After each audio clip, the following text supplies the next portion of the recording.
So welcome to our webinar on publishing opportunities in behavior, energy, and climate change.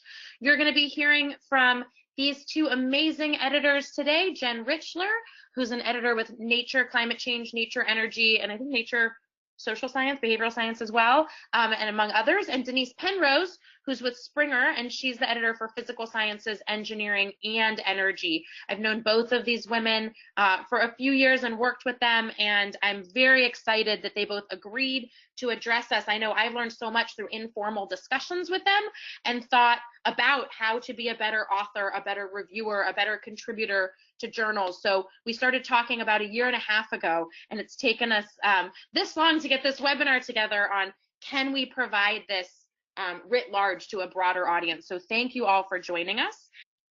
Just so you know who else is here with you, I'm Beth Karlin. I'm the first face you see.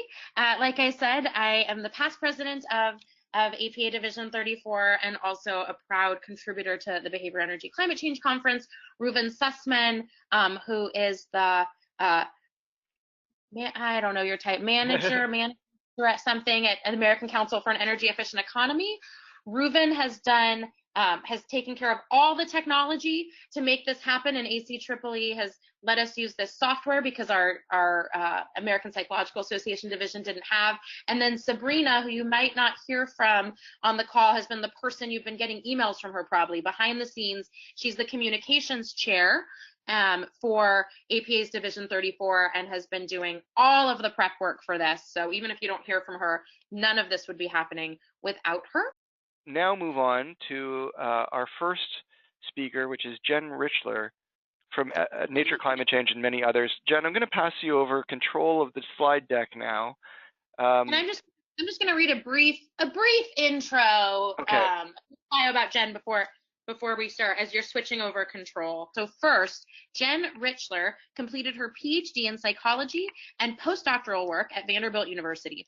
During her postdoc, Jenn was also an associate editor at the Journal of Experimental Psychology and a writer for the American Psychological Association. Jenn joined Nature Research in 2016 as a senior editor, serving Nature, Climate Change, and Nature Energy, where she handles a broad range of manuscripts from across the behavioral and social scientists.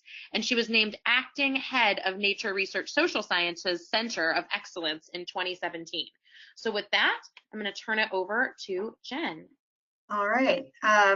Thanks, Beth and Reuven and Sabrina for organizing this call. I love talking about what we do at Nature, so I love any opportunity to sort of talk about these things. So we can move right into the meat of what we're talking about.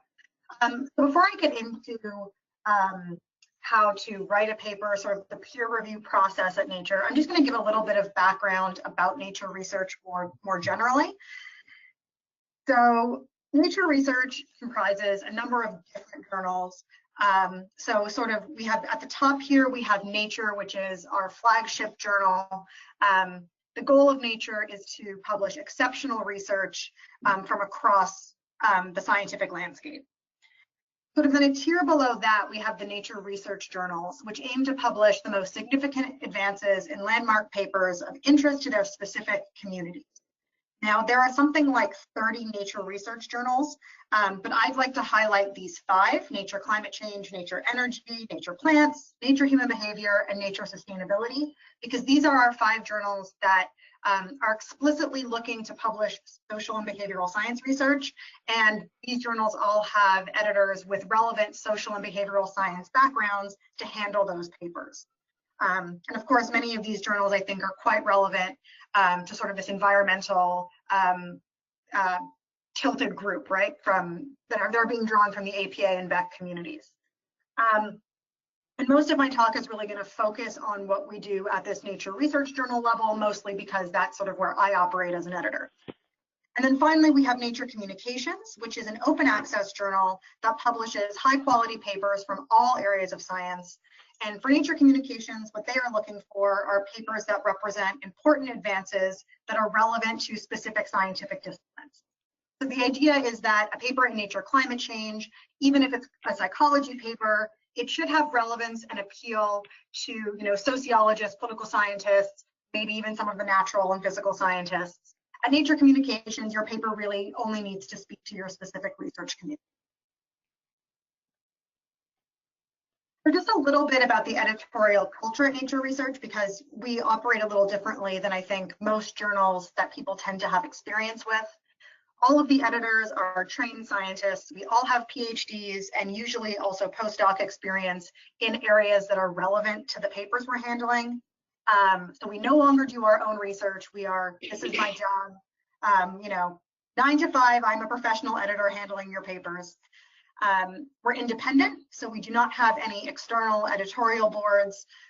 We make all of the decisions ourselves in-house. We retain close ties to the community. So I think I'm going to 9 conferences this year. We do calls like this, we do lab visits. Part of our job is to pay attention to what the community is saying, what they need, and figure out how we can respond to that.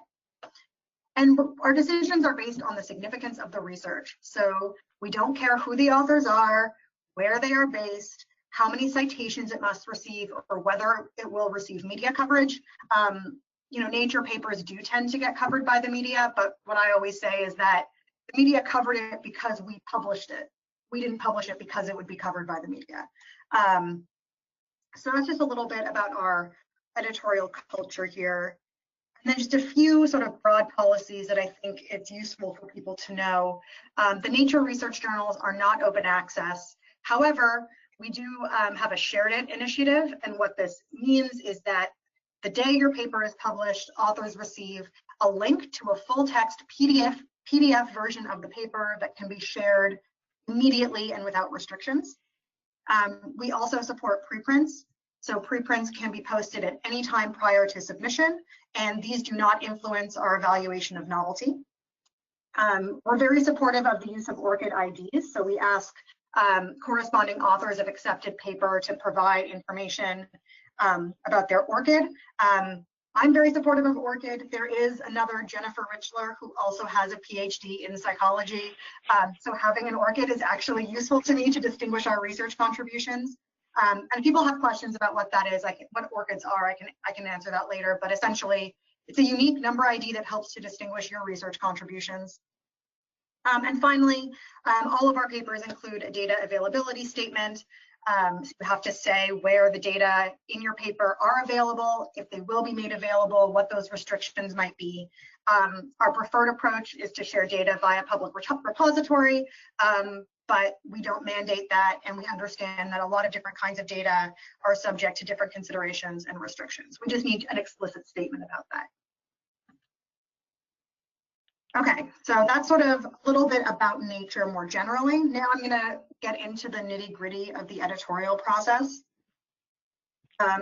This is what the editorial process looks like, and I'm going to take you through all of these different steps and what we're kind of looking for at the different stages. I also realize that I speak very quickly, and so Beth or Reuven, if you think I need to slow down, you can just let me know. Okay. So obviously the first choice an author faces is, where to submit your paper. And one thing, I think it's very exciting that Nature Research now has a number of journals that are sort of circling this environmental behavior space, but that also means that there are a lot of different choices. And so what I've tried to illustrate with my little Venn diagram here is sort of different topics that might overlap with different journals. So for instance, if you're studying pro-environmental behavior, that could be relevant to nature climate change. It could be relevant to nature sustainability. If you're looking at public opinion on energy policies, that could go in nature climate change. It could go in nature energy. So this first decision of where to submit a paper is completely up to the author. We can't tell you where to submit your paper. We can kind of give you some guidance once a paper is in the system. So if you submit something to nature climate change and I look at it and say, oh, actually, this really isn't for us, it's for nature sustainability, at that point we can help you out. But you need to make the first decision on your own. What is my next slide? Yeah. And what you should be thinking about when you're looking at what journal to submit to is you should think about the audience you want to reach. So if you're thinking about nature human behavior versus nature climate change, okay, do you want to really reach a broader, behavioral economics community or a broader psychology community, or do you really want to try to reach a broader climate change community? Who are you trying to speak to with your paper? And that's really useful to think about when deciding where to submit. And I should also say that in a lot of cases, research could fit into any one of these journals, but it might be written a little bit differently depending on where you want to submit to make sure that you meet the scope. So again, for instance, in Nature Climate Change, we really need to see a specific relevance to climate change. So at initial submission, your main goal should be to get your main message across and to make sure that all of the technical, methodological, and analytic details are very clearly presented so they can be evaluated. So you don't have to worry about formatting your paper in Nature style. Our styles are very different from every other journal you submit to. We don't want you to waste your time doing that. It is more important to get your main message across. And when I say that your paper doesn't have to be in Nature style, that includes, we have very short papers with short word counts. Don't worry about that at initial submission within reason. If your paper is 500 words longer than our word limit, that's not going to be a factor in our evaluation. Your paper should be good science. It should establish the context of the field, or put more colloquially, why should I care? You should link your results back to that context, and you should communicate your results efficiently. Don't try to impress us with how smart you are and how complicated your analyses are. Try to communicate what you've done as clearly as possible. Also at initial submission, you'll have the option to opt into double-blind peer review if you would like, and you should include a cover letter with your submission. Now, I think that people think cover letters, it's sort of just a formality. I love a good cover letter. I think that scientific writing is really hard. Scientific communication is hard, and often authors are better at explaining to me why what they've done is really exciting in the less formal cover letter than they are in the paper. And so if I see in the cover letter what they're trying to achieve, what an author's trying to achieve, I can take that into account in my evaluation, even if the paper itself is not particularly successful at getting that message across at this. So I love a good cover letter. Don't, think that we don't read them, we do. This is your chance to have a confidential discussion with the editor, give your elevator pitch, explain the importance, put the work in context. This is also where you can give suggestions for reviewers. These should not include former supervisors, recent or current collaborators, friends, or relatives.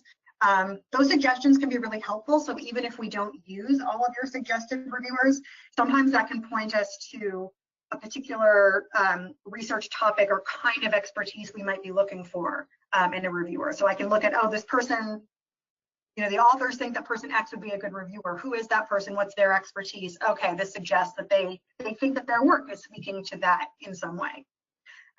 You can also tell us any reviewers you would like excluded. We try to honor exclusions to the best of our abilities, but there are exceptions. So if your paper is presenting a serious critique of sort of another theory from another group, we're probably going to need someone from that group to review your paper. But we do try to respect those exclusions as much as we can. Let us know about any related papers that are in press, and then any competing papers or other special circumstances. That last bullet point, I should say, is exceptionally rare.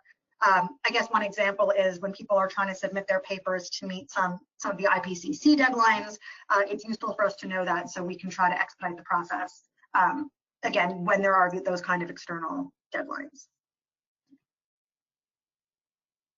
Okay, so that initial, so what are we doing in our initial editorial evaluation? I, as the handling editor, so your paper will come into the journal. The chief editor will assign that to the editor with the best expertise to handle the paper. So for most of you, that's going to be either me or at both Nature Climate Change and Nature Energy. I have a counterpart who handles more of the economics, quantitative modeling side of research, I would say. I handle everything where the data is a person doing something, is sort of how I like to put it. So what I'm doing is I'm reading your manuscript in its entirety to assess whether it's suitable for the journal. This decision to whether or not we're going to send the paper out for review or not is made by me with other members of the editorial team. So in most cases, we talk amongst ourselves before we make a decision about sending a paper out for review or not. We try to get these initial decisions out within a week. Of course, There can be exceptions. We go on vacation sometimes. There can be delays, but we try to get that first, is this going out to review decision within a week? And we might request more information before making a decision if we feel it's necessary. So what are we looking for? I think a question people like to ask is sort of, what is the ideal Nature paper? And that's like an impossible question because papers can contribute in so many different ways. So a paper can present conceptually novel finding. It can provide mechanistic insight. It could have really strong policy relevance. And all of these contributions, there's no magic formula by which we weigh them against each other.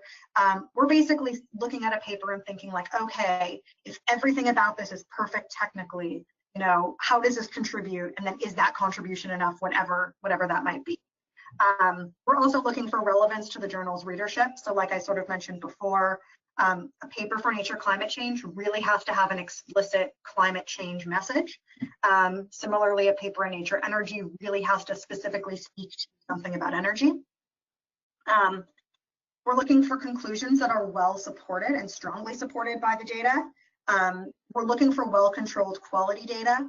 We typically don't get into the technical details, sort of the methodological side in this first evaluation, because even though we're trained scientists, I'm not a scientist anymore, and I have not worked with all of the methods that cross my desk. So we're looking for signs that the data is quality and well controlled, but we're not really evaluating the real technical nitty-gritty at this stage. We are looking for, does the data support the conclusions? I think I've said everything on that.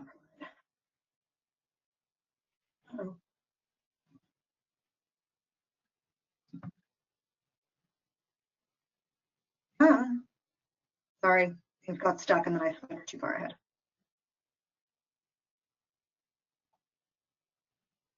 All right, here we go. Sorry about that. So if we do decide to send a paper out for review, you will get an email from us that tells you we're going to send your paper out for review, and then we will ask you to fill out one of these reporting summaries. And essentially, what we're trying to do is improve methods reporting, and in particular, improve the transparency of methods reporting.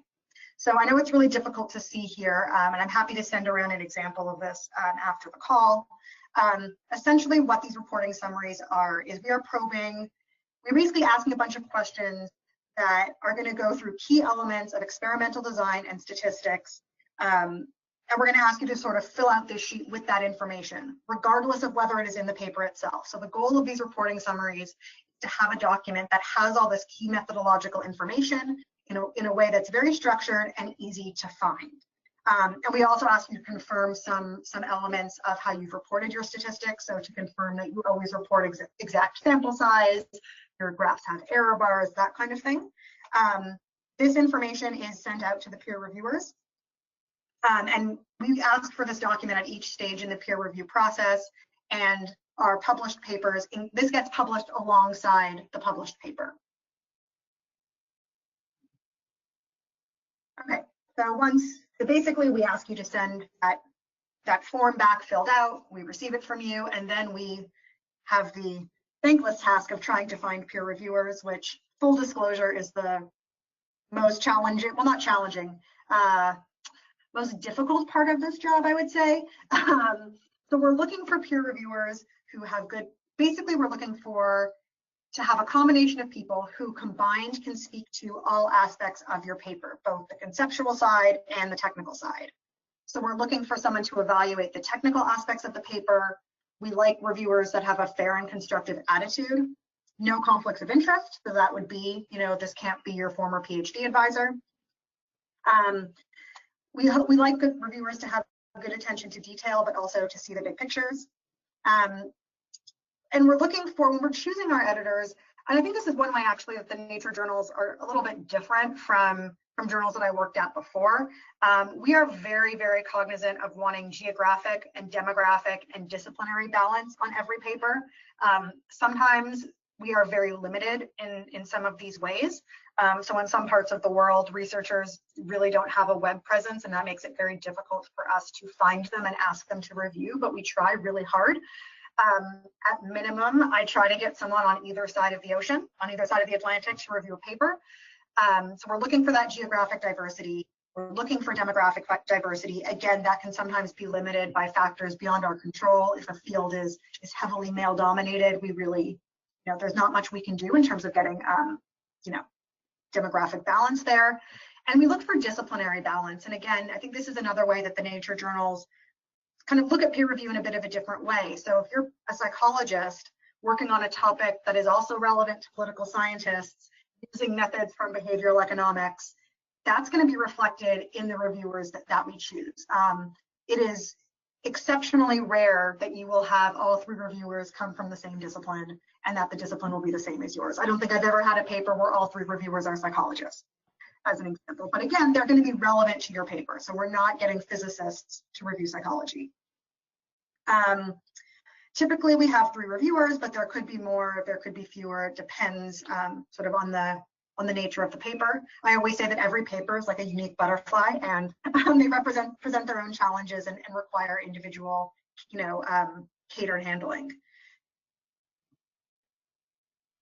So how do we make our decisions? I am an editor. This is my professional job. We make decisions, not the referees.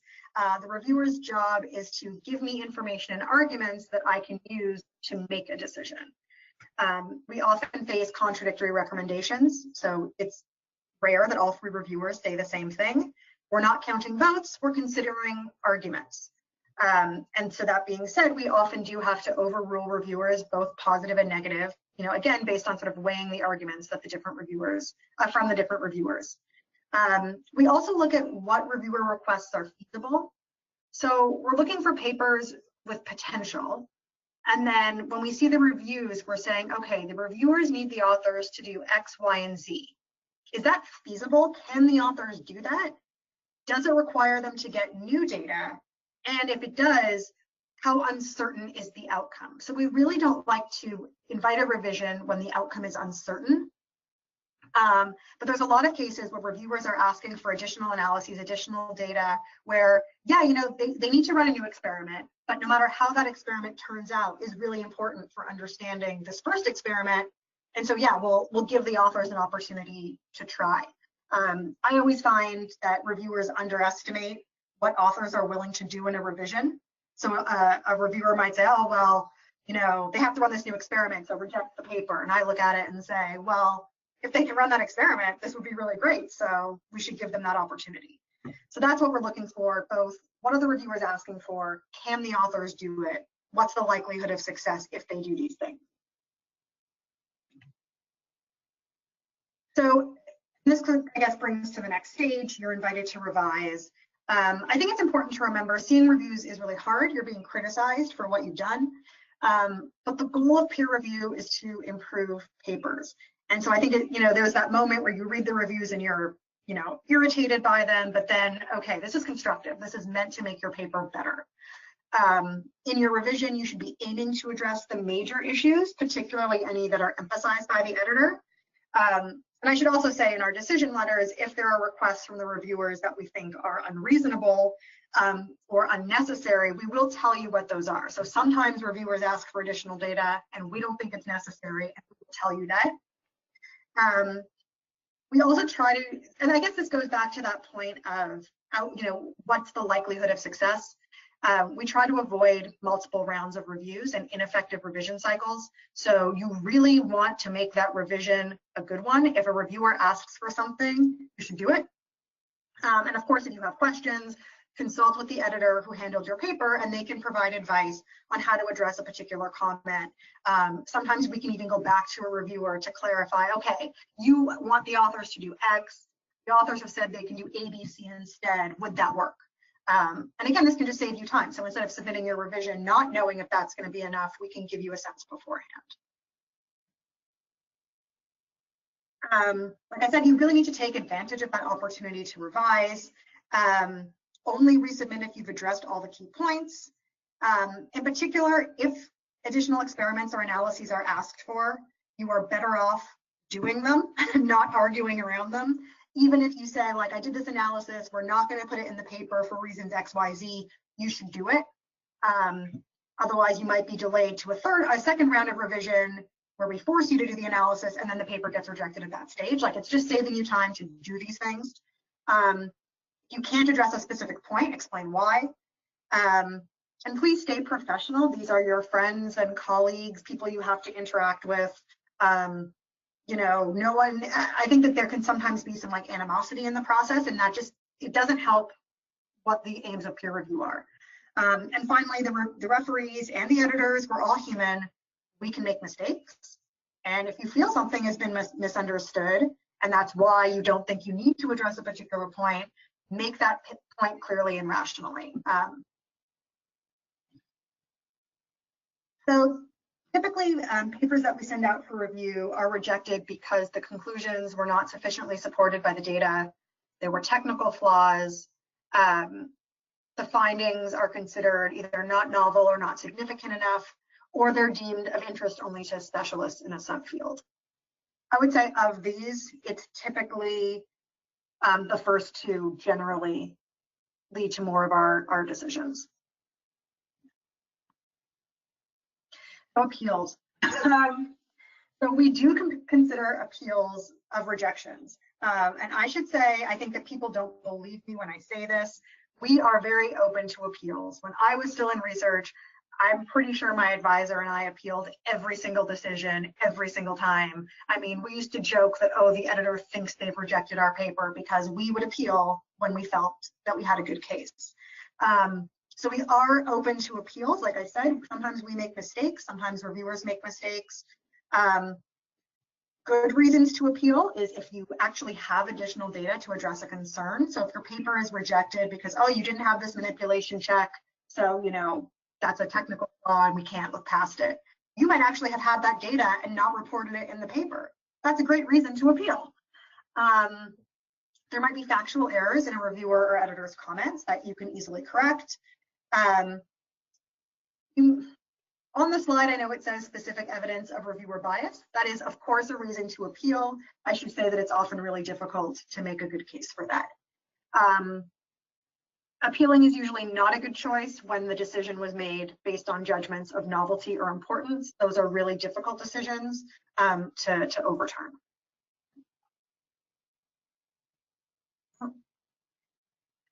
So how to appeal? A good appeal presents new data to make your points, argues scientifically. Appeals that are not successful are ones that simply try to rewrite the paper or that make very superficial changes to the paper. Unsubstantiated claims of bias aren't going to get you very far. Please don't try to guess the referees' identities. People really like to do that. It doesn't, usually people are wrong and it's not a good case. Don't rely on, you know, celebrity endorsements. Why did you reject my paper? I showed it to so-and-so and they loved it. Not a good argument. And please don't criticize papers previously published in the journal. And I say these things, and I'm sure everyone is thinking like, that's obvious. Why would anyone do that? We see this a lot. So if you're going to appeal a paper, argue scientifically, present new data, make your point, make your argument. And that doesn't require sort of some of these more negative approaches. I should say appeals are also, we do consider them in terms of the balance of our workload. They get the lowest priority, so sometimes it can be several weeks before we reply. We will get to them, but we want to make sure we give them the time and thought that they deserve. And we just get so many new submissions and other things in our system that they take a lower priority, but we will get back to you. So many of you may not be aware that we have a manuscript transfer service. So what this means is that if your paper isn't a good fit for the first journal you submitted to, and this can be either at initial submission or after review, you can transfer it to another Nature research journal by like pressing a button, which means you are saved all of the hassle of having to re-enter information in an online form. And like I said, this is for papers that we do not send out for review and for papers that go out to review. It's your choice whether you are open to consultations between editors at different journals. So what this means, if you opt into the consultation, this means you send a paper to Nature Climate Change, I look at it and go, ooh, I think this is more for Nature Sustainability. If you're open to consultations, you've given me permission to talk about your paper with an editor at Nature Sustainability, and then I can give you advice on whether or not to submit there. If you transfer your paper after review, the reviewer reports and identities will be passed on. Editors, all of the journals are editorially independent, so editors at the other journal will make their own independent decision. And I should say that this also isn't mandatory. So let's say your paper is reviewed at Nature Climate Change and we reject it, and you think it's still really good and you want to revise it and submit it to Nature Energy. No one, well, that's a bad example because I work there too. Let's say you want to submit to Nature Sustainability. They will not know your paper was previously reviewed unless you tell them. So you have the option of transferring the paper, in which case the reviewer identities will get passed on and the reviews will be passed on, or you're welcome to submit as a new submission. And sometimes that is a better option. You might want a fresh pass at peer review, in which case you would want new reviewers, and that, but either of those options is totally fine. The goal of the transfer system is to try to make your life easy if you want to submit elsewhere. I should also just say that that transfer service also goes from Nature to the Nature research journals. You can transfer between Nature research journals, Nature communications, and scientific reports. So after acceptance, celebrate. One of the great things about Nature journals is that we really put a lot of time into helping you format your manuscript to ensure that it's going to be as accessible as possible and most transparent in the methods. So that's something that I actually do even before a paper gets sent to our copy editing team. We help think about your text and your figures, and we promote your paper through several different channels. We have a great press office. We have social media accounts. We feature papers in news and views.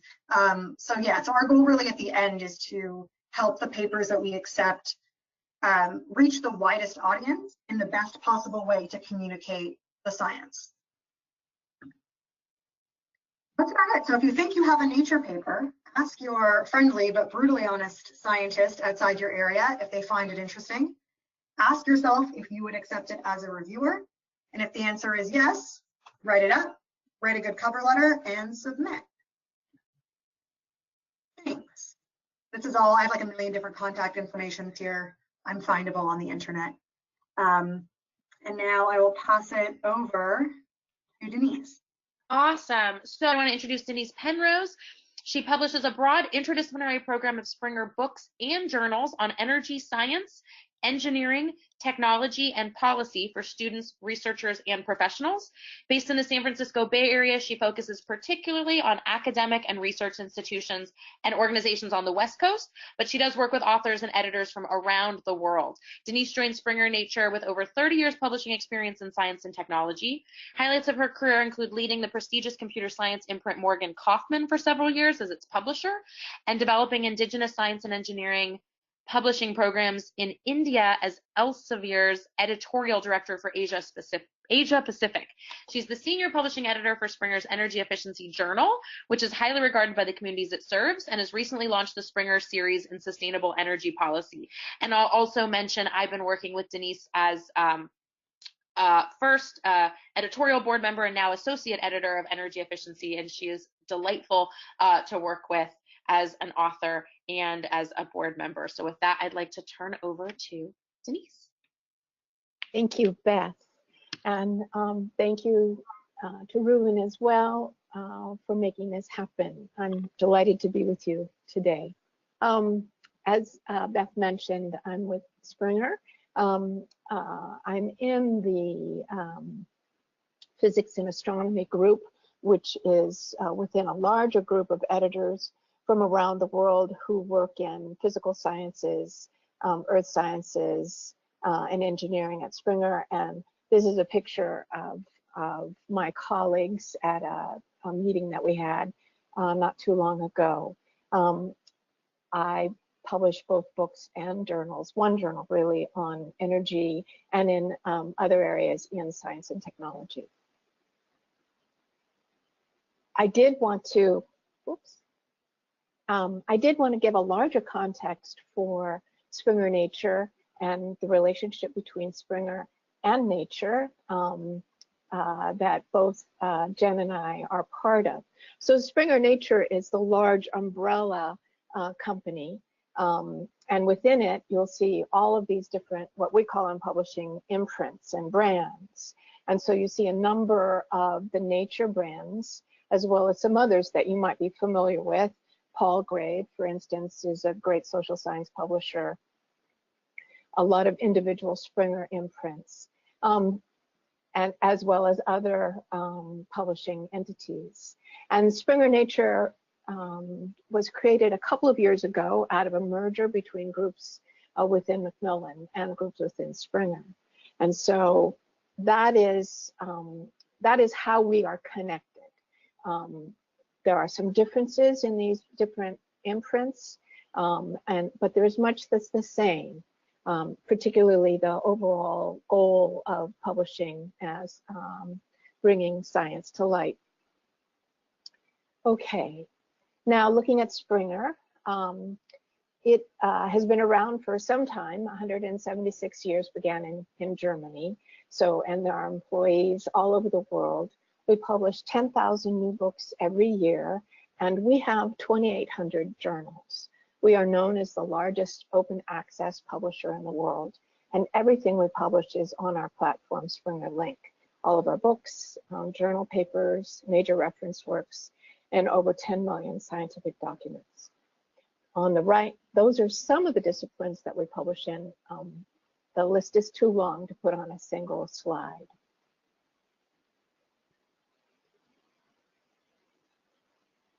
And now I want to talk a little bit about Springer Energy, which is a combination of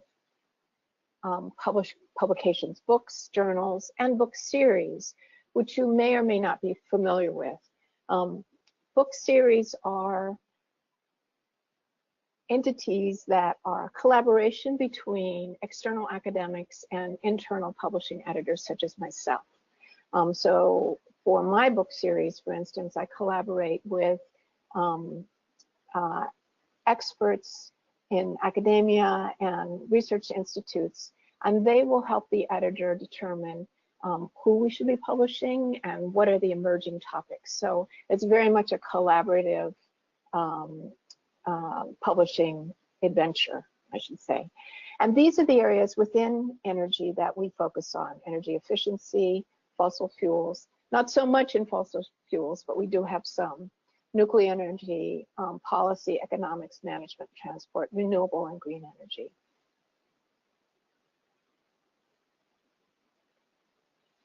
And then within climate, this is a more recent collection.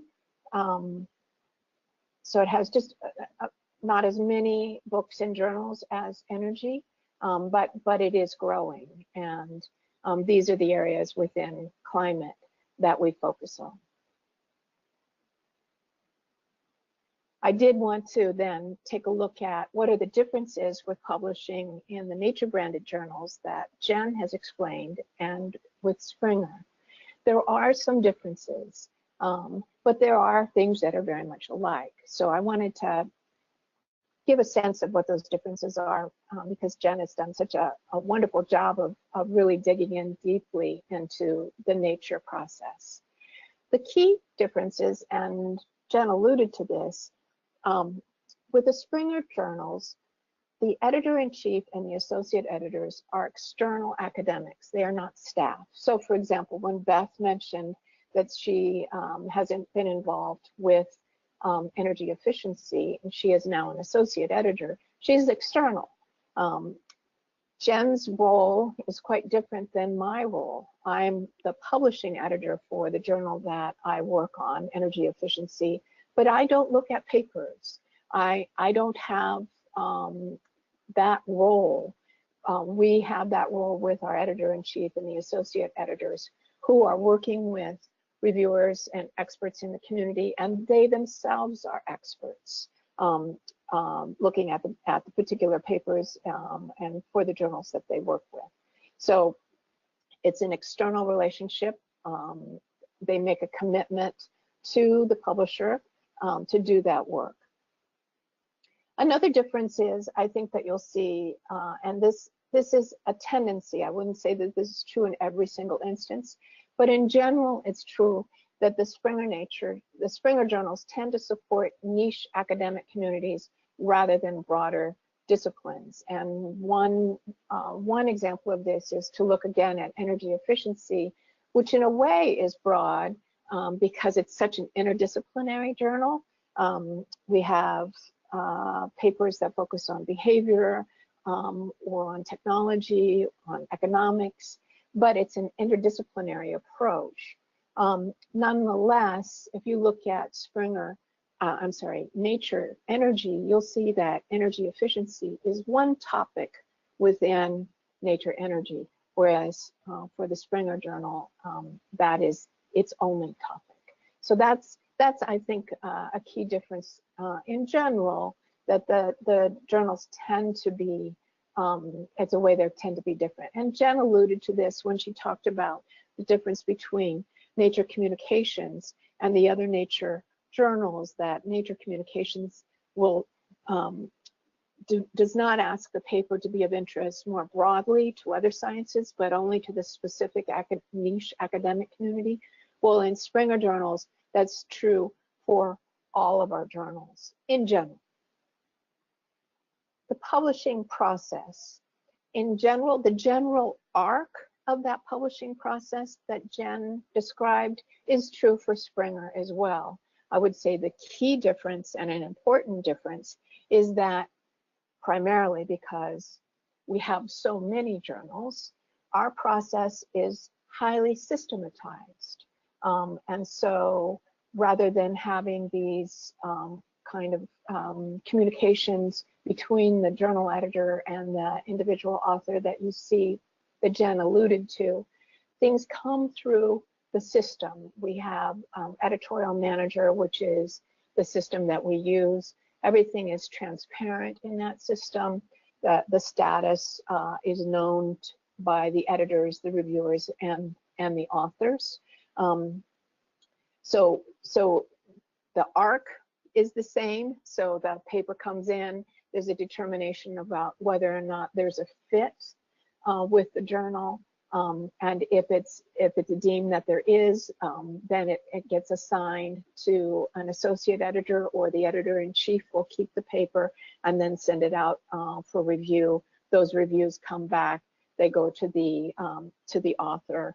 The author revises the paper, makes notes about the changes that he or she has made in response to the reviews.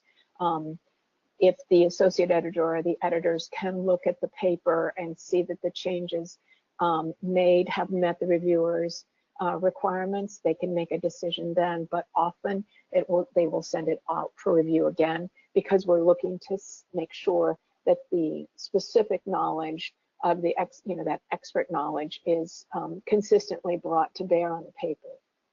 And so it goes through that process. And a decision to reject or publish is made. I would say the other thing that's very similar is our ethical policies.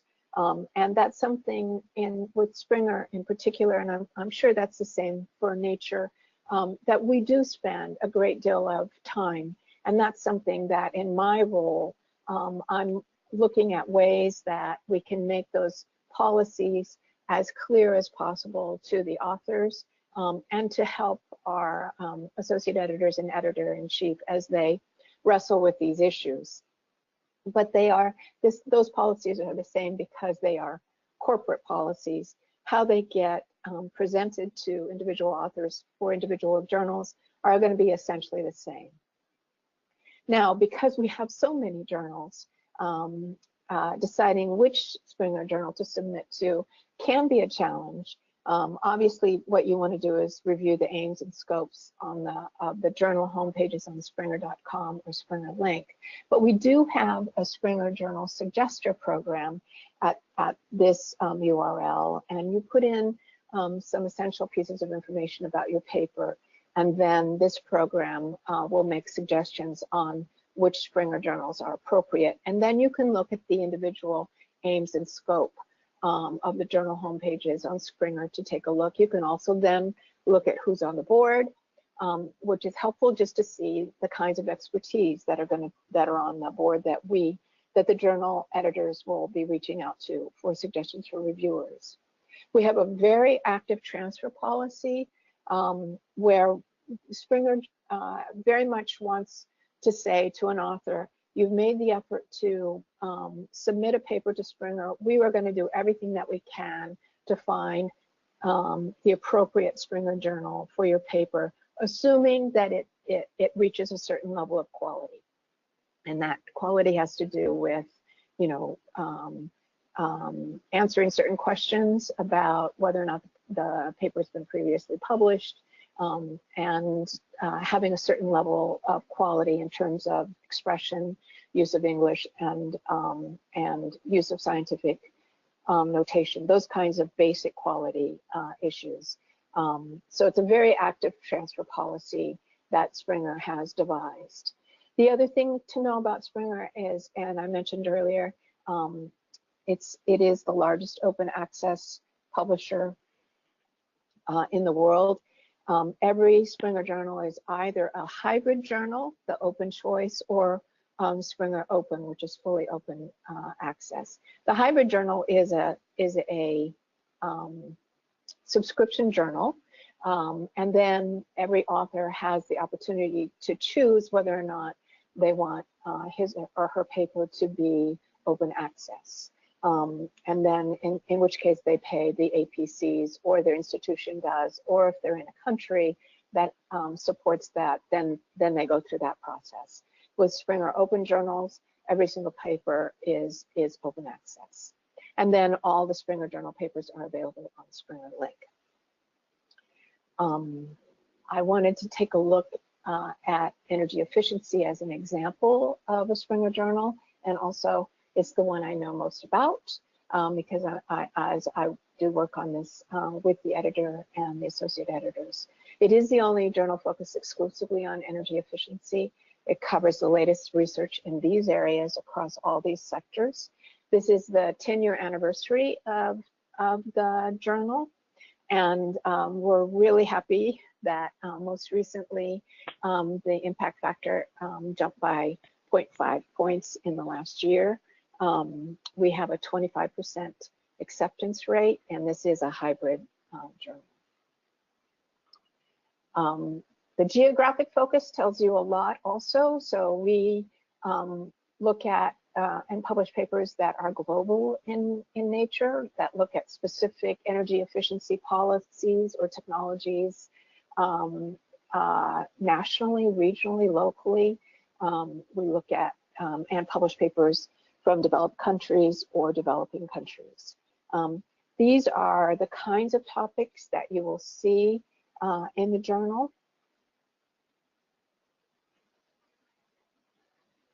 And these are the topics that the editors are looking for papers for right now.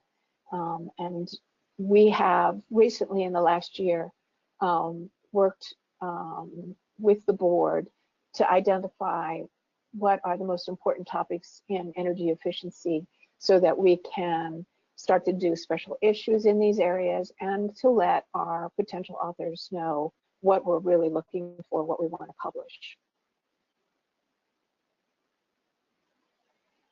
As Beth mentioned, she is a member of, she's an associate editor. We have 2 associate editors who are focused on behavior, and so I wanted to highlight that for you as well. And now I'm going to turn to book publishing, which is where I actually spend most of my time and most of my career. I want to talk about the kinds of books that Springer publishes and also the Springer book publishing process. But before I do that, I do want to say something about motivation for writing a book, because it is quite different than writing a journal paper, as you, I know, can imagine. And there are, in my experience, 3 main motivations for writing a book that will actually carry you through the nights and the weekends and the year plus that it will take you to bring a book to completion. So the 3 main motivations are: you teach a course, or you would like to teach a course, for which there is not an appropriate book. And I can say more about this if people are interested. But that is a top motivation for writing a book. A second motivation is that you have a particular view of the field or a part of the field, and you believe if this view were more widely known and understood, it would have a dramatic impact on the field. And so it's a kind of belief in a particular way of looking at the field or a particular set of methodologies, but you believe that if that were more widely understood, that the field would benefit markedly. And so that is a kind of a second motivation. A third motivation is that you want to be yourself connected to and closely aligned with a particular field or a particular aspect of a field. And writing a book is going to brand you and that aspect of the field in a particular way. And so it's a very much a career choice in that way. So those, in my experience, are the top motivations, and I'm certainly happy to talk more about that during our Q&A session if people are interested. I wanted to tell you about the kinds of books that Springer publishes. It's really literally every kind of book. Textbooks, both undergraduate and graduate level, edited volumes, and you may have been involved in these when someone asks you to write a chapter for a book. That is an edited or what we call a contributed volume. Monographs go deep into a particular area, usually written by one or two authors. Handbooks are references. They're very broad. So you'll see handbook of renewable energy, handbook of nuclear energy, handbook of psychological methods. So they're very broad in what they cover, but each individual contribution is very specific, and that's why they are considered desk references and library references. We publish proceedings for academic conferences and workshops, and we also publish encyclopedias. So I don't have that listed here, but it's another reference that we publish. And we have a short form called Springer Briefs. I've mentioned here Springer Briefs in Energy. This is a short form publication that's between 50 and 125 pages. It's, we say, longer than a journal article, shorter than a book. And there's specific reasons why you might want to publish a Springer Brief, and I can go into that if people are interested. The publishing process at Springer is similar to what it is with every book publisher. You start with an idea and you write a proposal. The proposal document is something you would get from an editor such as myself. We also have them on our homepage. The proposal is going to describe what the book is about, who the target audience is, going to provide a table of contents. It's going to look at what are the other books in the area and how your book is different, and a few other things. But that's generally, in a nutshell, what the proposal is about. If it fits our program, we'll send it out for review. If it doesn't fit our program, we'll let you know that. Might make suggestions for other publishers for you to work with. Then it is sent out for review to experts. If this is a textbook, we're going to send it out to people who teach the course and who are using other books. But we do send it out to experts in the subject area who can really analyze whether or not this book will make a contribution to the field, and whether or not the authors have the expertise in order to write the book.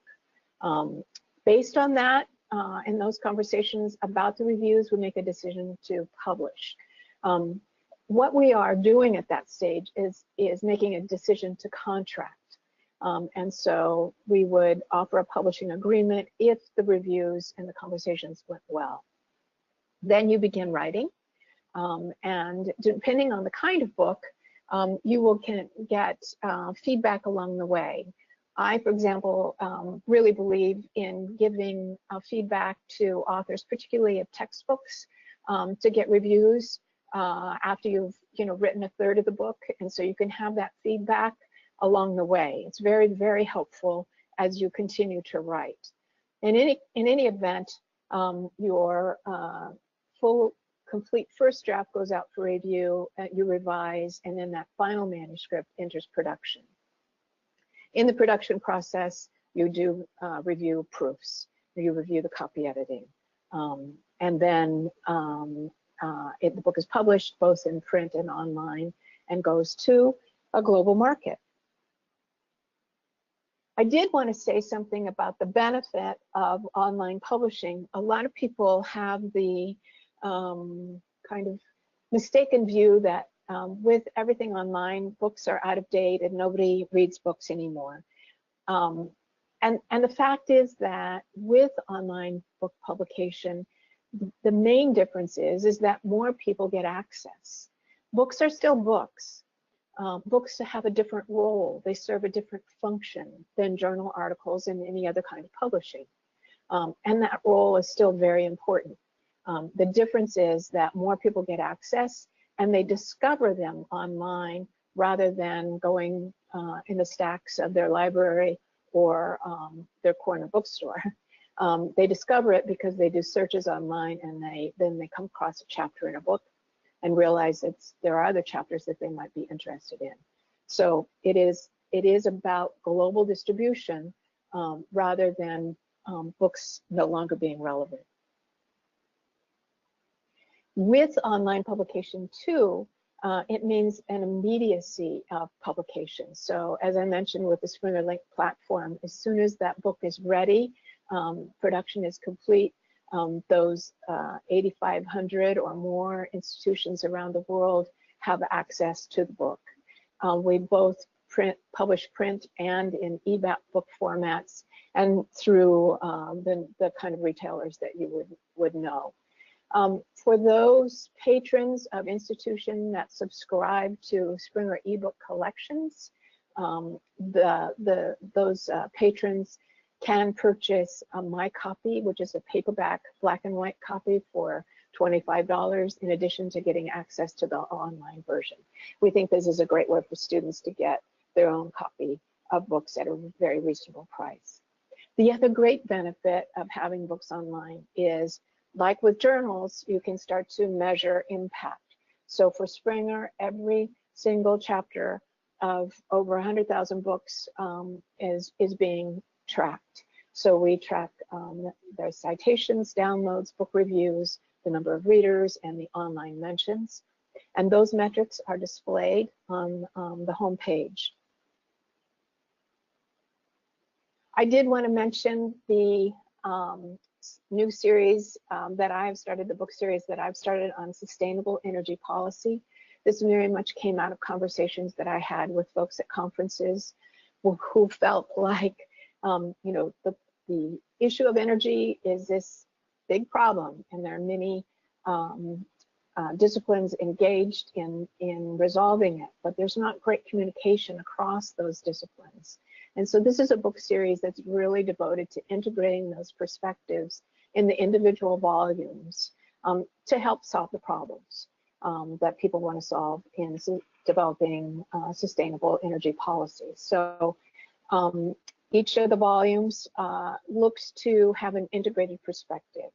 This series is international in its authorship, content, audience, and editorial board. And I would be delighted to receive a proposal from folks. And I have gone, I think, fairly quickly through here, this presentation, mostly because I want to give you a quick overview. I'm happy to answer any questions about the things that interest you most. Thank you so much for the opportunity. Thanks, Denise. Both Denise and Jenn had some very interesting points, and I think that our audience seemed to be interested.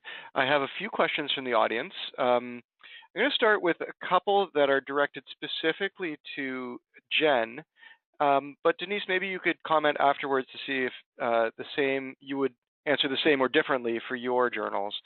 So first,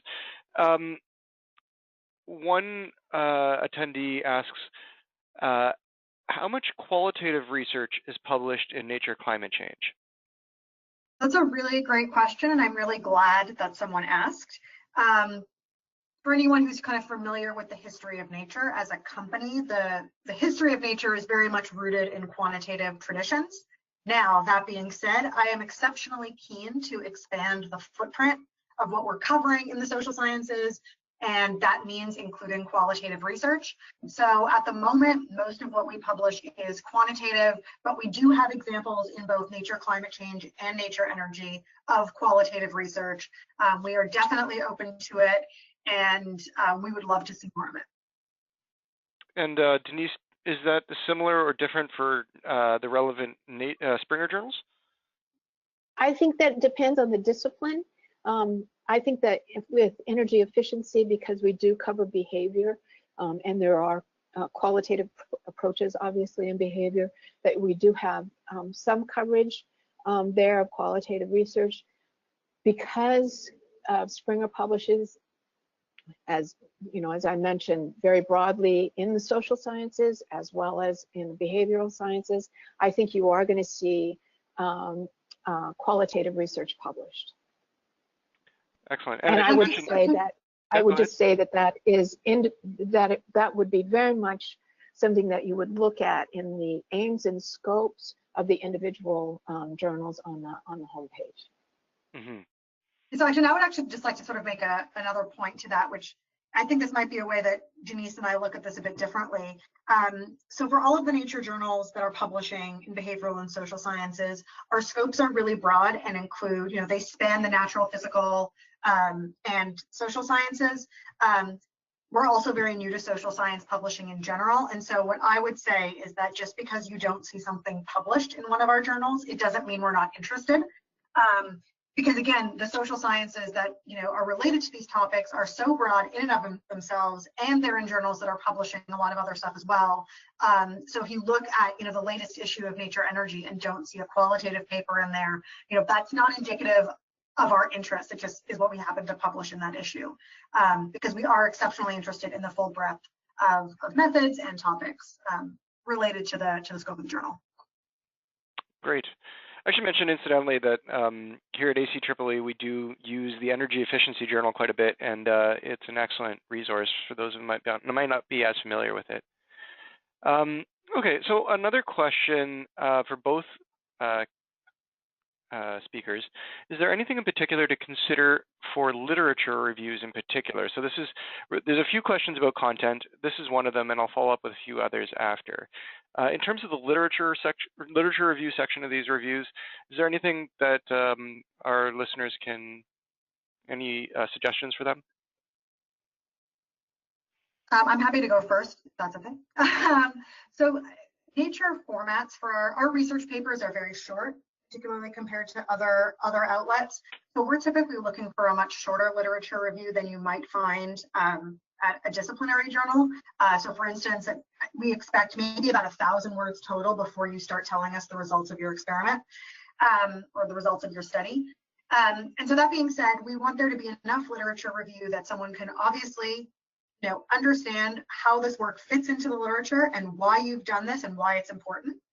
And then what we recommend is that if there's additional sort of depth to a literature review that you feel is important for people within your own discipline, we recommend putting some of that in the supplemental information. So what's the literature review in the main manuscript should be broadly accessible so that anybody reading your introduction knows how this fits, and then more depth can be provided in the supplemental. I think that's really our reflection of what it is we're trying to publish and the audience we're trying to reach.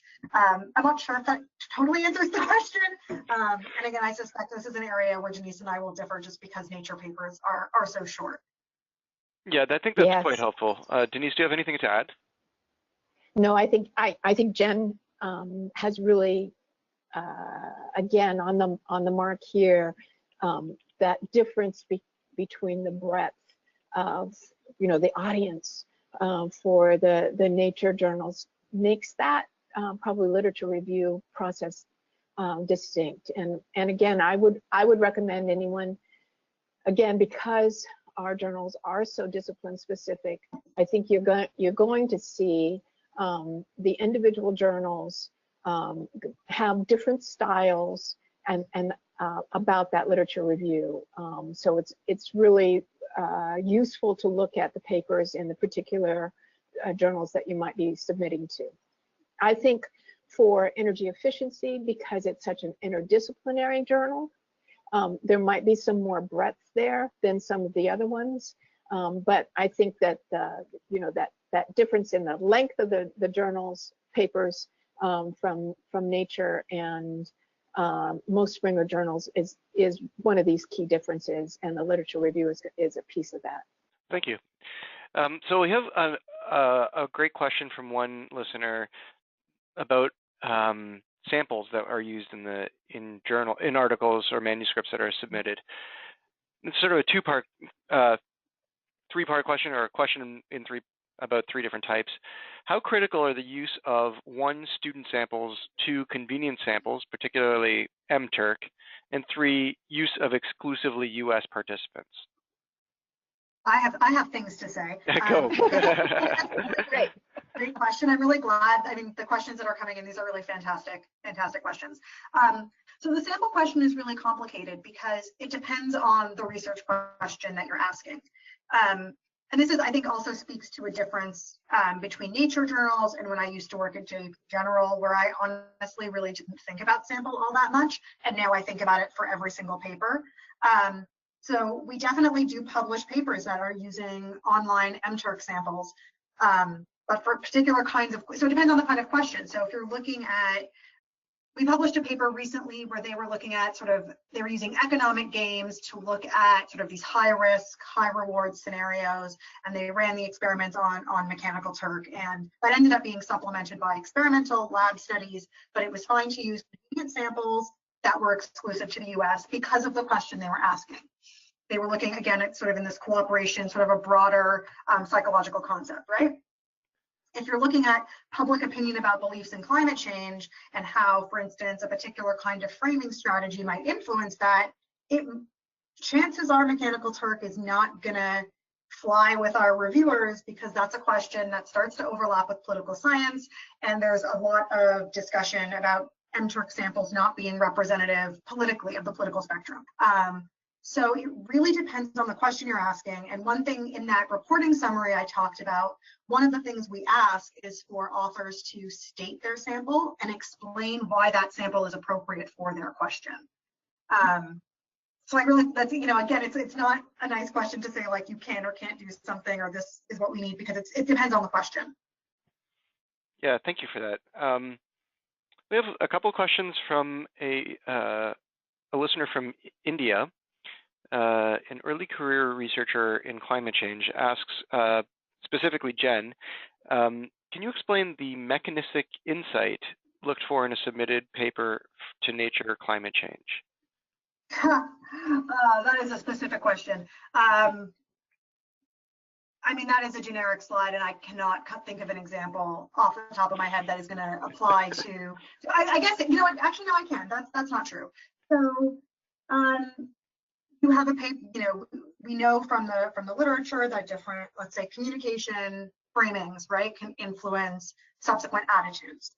Okay, so that's sort of this descriptive finding. Maybe you're going to take that and now explain the mechanism by which framing climate change as being distant, by which a particular frame exerts that effect. So that would be an example of explaining the mechanism underlying some observed phenomenon. Okay. I think it's important to look at that, the list of sort of different kinds of contributions, not as a prescriptive list of, oh, my paper has to do this, this, this, and this. Again, there's so many different ways papers can make a contribution, and it's just important to be very clear about the contribution you think your paper's making. Great. Okay. And actually, I'm going to go back to a previous question about the literature review. Although I thought your answer was quite helpful, it turns out that this particular question was actually about submitting a review article, not the literature review section of an article.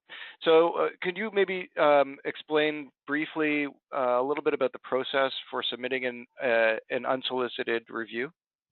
Yes, sorry, my apologies for misunderstanding the question. I think it was I hope people found the answer to the question that wasn't asked useful.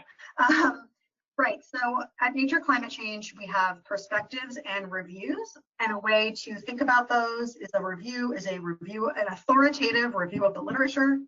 A perspective reviews the literature with the aim to advance a novel framework or to sort of push the field in a particular way. So it's sort of more of an opinionated review. In both cases, these tend to be commissioned, and so there is really high competition for space in the remainder of the journal.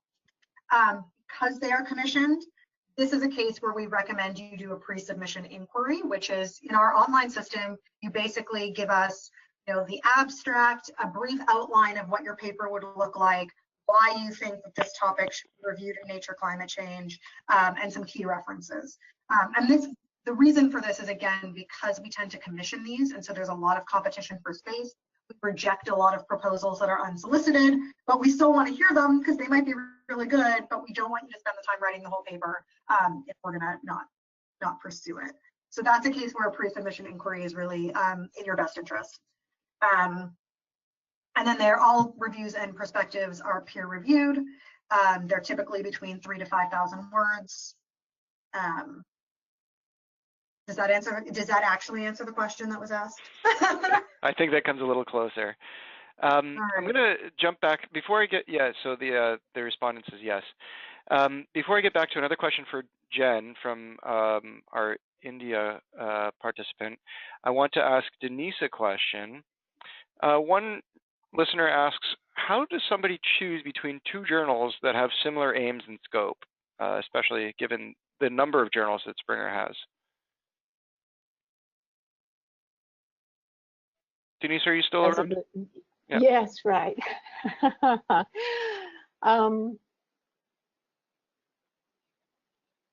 Well, the aims and scopes certainly give you the first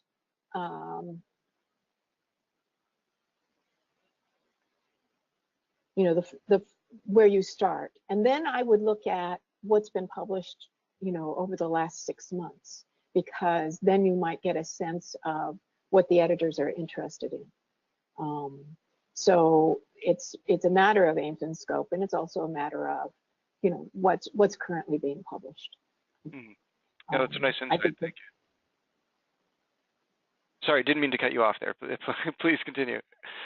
No. I mean, if that addresses it, I'm happy.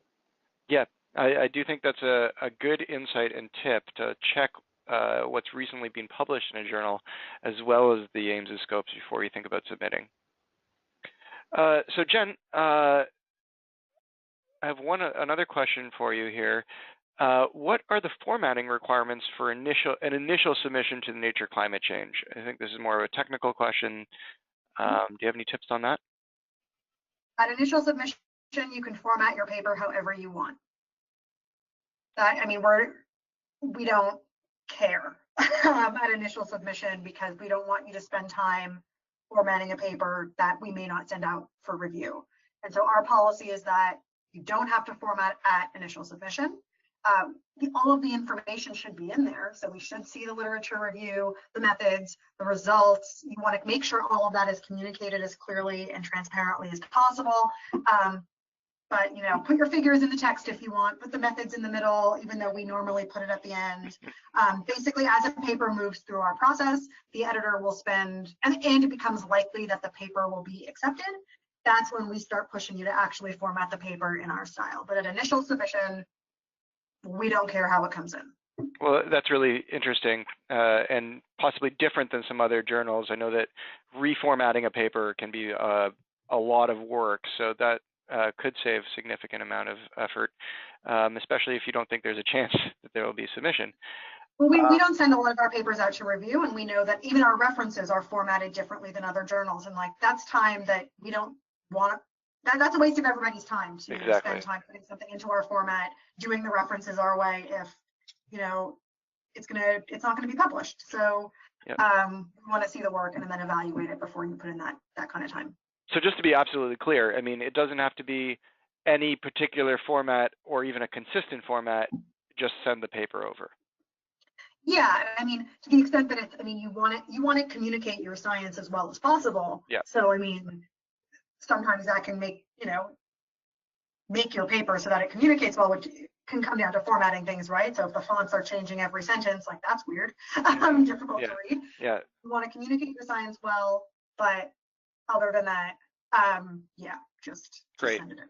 And we have one last question, and this is actually something that's been interesting to me as well, from Pakistan. The question is, I guess this is for both speakers. Is the research that you publish, does it always have to be positive? And I'm going to take some interpretation here and say, do we have to find a significant effect? Does it have, are articles generally favorable or not favorable? That's another really great question. And I would say that if you are asking a good research question, then the results should be interesting either way, and they should matter either way. And so, yeah, like we will publish a null finding if that null finding is important and you've convinced us that you have strong enough evidence to conclude that the null finding is real. So for me, that doesn't influence evaluation. I would concur. Now, can I ask, like, can we be real? Is it, do you know if the chance, how frequently something gets rejected or accepted, if it's positive or negative findings? So I wouldn't be able to quantify it because, first of all, I see so many different kinds of research where that doesn't even apply because it's, a survey study and you're not looking at that.